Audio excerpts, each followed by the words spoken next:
बिना महिमा के कोई किसी के पीछे नहीं जाता।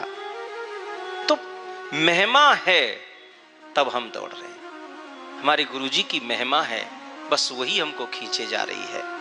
ऐसे ही ठाकुर जी की महिमा क्या है? भागवत साक्षात भगवान है। तेनेयम बांगमयी मूर्ति प्रतीक्षा वर्तते हरे। ठाकुर जी की जो कथा है वो केवल वो पुस्तक नहीं है, वो पोथी नहीं है। हम लोगों की वैष्णवी परंपरा में भागवत जी को किताब या पोथी या पुस्तक नहीं कहते। ये तो साक्षात श्री कृष्ण है, साक्षात भगवान है भागवत। इसको कल्प वृक्ष भी कहा है। भागवत कल्प वृक्ष है। इसके नीचे बैठ करके भक्त जो कामना करता है उसकी हर कामना पूर्ण होती है। देखो, आवश्यकताएं तो ठाकुर जी सबकी पूरी करते हैं, इच्छाएं तो किसी की भी पूर्ण नहीं होती और ना वो करते। इच्छाओं का अंत नहीं है ना, इसलिए वो पूर्ण नहीं कर सकते। पर हाँ, आवश्यकताओं की पूर्ति ठाकुर जी सबकी कर रहे हैं। फिर भी कल्प वृक्ष की विशेषता है ये कि इसके नीचे बैठ करके आप सच्चे हृदय से जो भी संकल्प लेकर कामना करेंगे, निश्चित भागवत जी की कृपा से आपकी कामना अवश्य पूरी होगी। ये भागवत जी की महिमा है। पीछे वारे ताली धीरे बजाओ, लग जाएगी हाथन में। हौले हौले बजाओ, पीछे वारे। हाँ, ऐसी महिमा है भागवत जी की। तो आइए हम भागवत जी का मांगलिक शुभारंभ करते हैं, या माध्यम का। महिमा सुने कि क्या महिमा है इसकी। सच्चिदानंद रूपाय विश्वोत्पत्त्यादि हेतवे तापत्रय विनाशाय श्री कृष्णाय वयं नमः। भगवान श्री कृष्ण सत्य है, भगवान ही चित है और भगवान ही आनंद है। भगवान के एक नाम में तीन बात हैं, सत, चित और आनंद।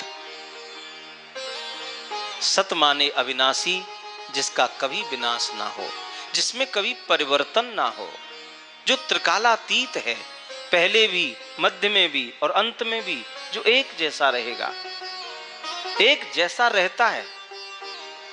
संसार में इन आंखों से जो भी कुछ आप देख सकते हैं, जो भी दिखाई दे रहा है,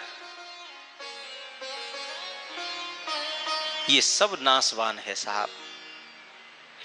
संसार में यदि कुछ है कि जिसका विनाश नहीं होता, वो है केवल और केवल भगवान, केवल भगवान। और चित भी परमात्मा है। चित माने क्या है? चित माने होता है प्रकाश। अभी लाइट बंद कर दी जाए तो यहां बिल्कुल अंधेरा हो जाएगा, वैसे भी संध्या हो गई। हमें बिना प्रकाश के इन आंखों से कुछ नहीं दिखाई देता। पर जिन परमात्मा को किसी से कैसा भी प्रकाश लेने की जरूरत नहीं है, वो स्वयं प्रकाशवान है। अर्थात जिनके प्रकाश से ही ये सारी दुनिया प्रकाशित हो रही है, ऐसे उस परमात्मा को चित कहा गया। और ध्यान देना, तीसरी बात है आनंद। भगवान के नाम में एक आनंद शब्द है, सत, चित और आनंद। आनंद माने क्या है? आनंद क्या है? बार बार बात बात पे लोग कहते हैं आनंद आ गया।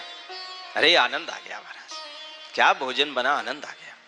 अरे महाराज कलश यात्रा, वही आनंद आएगा। दूर तो हती पर आनंद बहुत आया महाराज।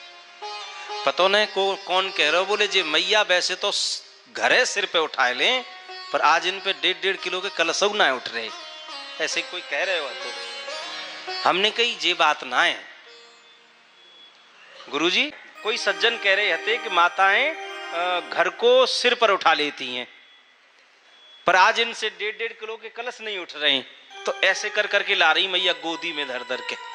सिर पे बहुत कम दिखाई पड़े कलश।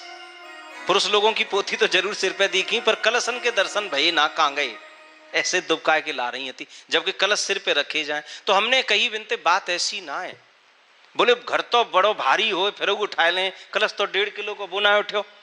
मैंने की नहीं, ऐसी बात ना है, घर भारी ना है, सबसे भारी यदि कोई है तो वो कलश है, और वो भी मंगल यात्रा को कलश। या में गंगा जी, जमुना जी, सरयू, नर्मदा, सिंधु, कावेरी सब पवित्र नदियां समाहित हो गई हैं, तो या से भारी धरती पे का है सके महाराज।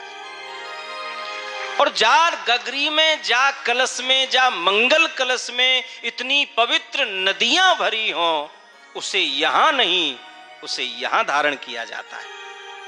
चाहे वो कितनो भी भारी होए, कलश की महत्वता तो तब है जब वो सिर पर धारण की। शंकर बाबा ने गंगा मैया बगल में नहीं, अपने सिर पे ही धारण करी महाराज। बगल में तो पार्वती जी बैठी, पार्वती जी को वो स्थान न दिया जो भोलेनाथ ने गंगा जी को स्थान दिया। तो मैंने कि भैया बहुत भारी हैं, सबकी सामर्थ्य ना है आगू उठाए वो, और जो सिर पे उठाए ले गंगा मैया को वही तो शिव है साहब। शिव स्वरूप वही है जो गंगा को अपने सिर पर धारण। तो ऐसी महिमा है कलश यात्रा की, मंगल यात्रा की।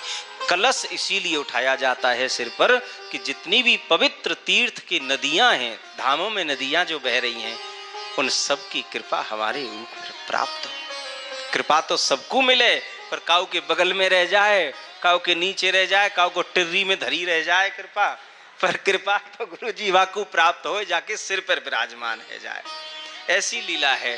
तो आनंद जो बात बात पर यह कहा जाता है बहुत आनंद आयो, तो आनंद अंदर की चीज है। आनंद आत्मा का ज्ञान है, आनंद आत्मा की अनुभूति है। जिसे आत्मा की अनुभूति हो जाती है वो हर जगह कहता है आनंद आ गया। तो ऐसे हैं परमात्मा जिनमें सत भी है, चित भी है और आनंद भी है, इसीलिए उनका नाम है सच्चिदानंद। बोलिए सच्चिदानंद घन भगवान की जय। जय श्री राम।